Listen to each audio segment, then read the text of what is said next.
Hey everyone, today we're exploring a new Discord update that lets group members send you friend requests easily. If you want to connect more with your community, this feature is perfect for you.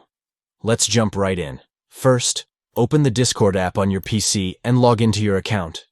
Once you're in, look for the gear icon at the bottom left corner of the screen. This will take you to your user settings. Go ahead and click on that. Now, in the settings menu, scroll down the left sidebar until you find friend requests. Click on it, and you'll see various options for managing who can send you friend requests. Here's the key step. Look for the option that says Enable Server Members. Simply toggle this option on.